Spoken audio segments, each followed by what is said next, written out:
বন্ধুরা, আজকে আমি আপনাদের আচার্য চাণক্যের এমন কয়েকটি কথা বলতে যাচ্ছি যা জানার পরে আপনাদের জীবন বদলে যাবে।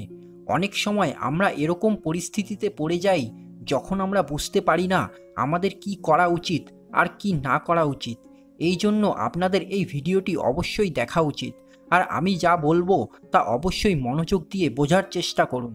প্রথমে বলবো, আচার্য চাণক্য বলেছিলেন যে মূর্খ ব্যক্তির সাথে কখনোই ঝগড়া করবেন না। আপনারা হয়তো দেখে থাকবেন, আপনাদের এমন কিছু বন্ধু হয়তো থেকে থাকবে যারা কোনো কিছুই বুঝতে চায় না ও বোঝার চেষ্টাও করে না। তাদের সাথে আপনাদের মাঝে মাঝেই ঝগড়া বিবাদ লেগে থাকে। আপনারা যদি তাদেরকে ভালো কিছু করার জন্য বলেন, তারা ভাবে যে আপনারা তাদের জন্য খারাপ চাইছেন। তারা সেই জিনিসটা বোঝার চেষ্টাই করে না, আর এর ফলে ঝগড়া বিবাদ লেগেই থাকে। আপনাদের বারবার বোঝানোর পরেও তারা কিছুই বুঝতে চায় না। এখানে আপনারা কি বলছেন সেই বিষয়ে তাদের কোনো ইন্টারেস্টই নেই। আমার মনে হয় যে ব্যক্তি কোনো কিছু বুঝতে চায় তাকে বোঝানো সহজ, কিন্তু যারা কোনো কিছুই বুঝতে চায় না তাদের সাথে কোনো কিছু শেয়ার না করাই ভালো। তারা এক কান দিয়ে শুনবে আর অন্য কান দিয়ে বের করে দেবে। ঠিক এই জিনিসটা আপনাদেরও মূর্খ ব্যক্তিদের সাথে করা উচিত। আপনারা মূর্খ ব্যক্তির কথা এক কান দিয়ে শুনুন আর বলুন হ্যাঁ আপনি ঠিক কথাই বলছেন, এবং ঠিক তখনই অন্য কান দিয়ে বের করে দিন। এর ফলে সেই ব্যক্তি খুশিও থাকবে আর কোনো ঝগড়া বিবাদও হবে না। দ্বিতীয় কথা হলো, আপনারা আপনাদের দুর্বলতা কখনোই কাউকে বলবেন না। আজকাল বন্ধুত্ব ও ভালোবাসা এত গভীর হয়ে গেছে যে আমরা আমাদের সব জিনিস তাদের সাথে শেয়ার করে থাকি। একদিকে ভালো কথা হলো এগুলো শেয়ার করা উচিত, যেহেতু সব বন্ধু খারাপ হয় না। কিন্তু এখানে আপনারা একটা জিনিস বলুন যে আজকে যে আপনাদের বন্ধু আছে সে কি আগামীকালেও আপনাদের বন্ধু থাকবে? এখানে আপনারা একটু ভেবে দেখতে পারেন, যারা অনেক আগে আপনাদের বন্ধু ছিল তারা কি এখনও বন্ধু আছে? যারা স্কুলে বন্ধু ছিল তারা কি এখনও বন্ধু আছে? যারা কলেজে ছিল তারা কি এখনও বন্ধু আছে? কারণ আজকালকার বন্ধুত্ব আর সেরকম আগেকার ভালো সুন্দর সহজ সরল নেই। আজকে কেউ বন্ধু, আগামীকাল সেই বন্ধু নাও থাকতে পারে। আমরা এই ব্যাপারে কিছুই বলতে পারি না। আর একটা জিনিস হলো, শত্রুর থেকেও ভয়ঙ্কর সেই শত্রু হয় যে আগে বন্ধু ছিল। কারণ সে আপনাদের সব কিছু জানে, আপনাদের ভালো মন্দ দোষ গুণ সব সে জানে, আর আপনাদেরকে ধ্বংস করার জন্য সে সেই জিনিসগুলোর অপব্যবহার নিশ্চয়ই করবে। হতে পারে আপনারা আগে তাকে এমন কোনো জিনিস বলেছিলেন যা আজকে আপনাকে বদনাম করতে পারে। তাই আমি বলবো, বন্ধুত্ব ও ভালোবাসা দুটোই করা উচিত, কিন্তু তা একটা লিমিটের মধ্যে করা উচিত।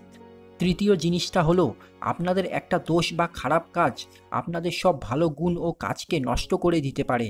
এখন আপনারা মনে করুন আপনাদের মধ্যে অনেক ভালো গুণ আছে, কিন্তু আপনাদের মধ্যে একটি খারাপ গুণও আছে। এখন লোকজন কি করবে?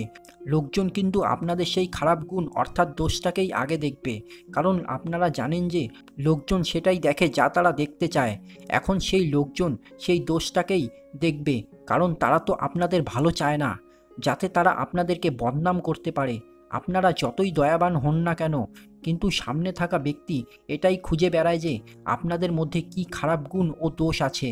তাই আমি এটাই বলবো, সবসময় ভালো কাজ করা উচিত, কিন্তু তার পাশাপাশি আপনাদের খারাপ কাজের থেকেও দূরে থাকা উচিত।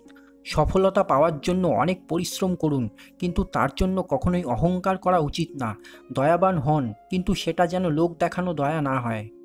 চতুর্থ জিনিসটি হলো, ধন সম্পত্তি টাকা পয়সা চিন্তা ভাবনা করে খরচা করা উচিত। ধন সম্পত্তি সবসময় বর্তমানকে দেখে নয়, ভবিষ্যৎকে দেখে খরচা করা উচিত। কারণ আজ সব কিছু ঠিক আছে, কিন্তু আগামীকালও কি সব ঠিক থাকবে? এটা আমরা কখনোই বলতে পারি না। কারণ আজকের দিনটা ভালো কেটেছে বলে আগামীকালও সব কিছু ভালোভাবেই হবে এমনটা আমরা কেউ বলতে পারি না। আজকে কোনো কিছু খারাপ হয়ে থাকলে আগামীকাল ভালোও হতে পারে।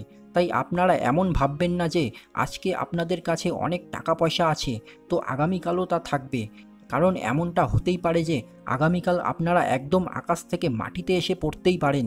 তাই আপনাদের বুঝতে হবে যে আপনাদের কাছে এতটুকু জিনিস থাকা দরকার যা দিয়ে ভবিষ্যতে আপনারা ভালোভাবে জীবন কাটাতে পারেন। তাই বলবো, টাকা পয়সা ধন সম্পত্তি কখনো বেকার জিনিসে খরচা করা ঠিক না। যেই জিনিসগুলো ইম্পর্টেন্ট সেই জিনিসের প্রতি খরচা করা উচিত।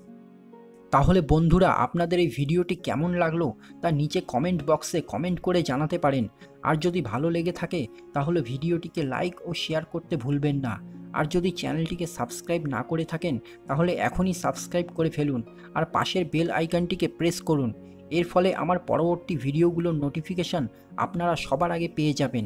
তাহলে বন্ধুরা, আজকের মতো এই পর্যন্তই। আশা করছি আজকের ভিডিওটি আপনাদের ভালো লেগেছে। আপনারা সবাই ভালো থাকুন ও সবাইকে ভালো রাখুন। আবার দেখা হবে পরবর্তী ভিডিওতে।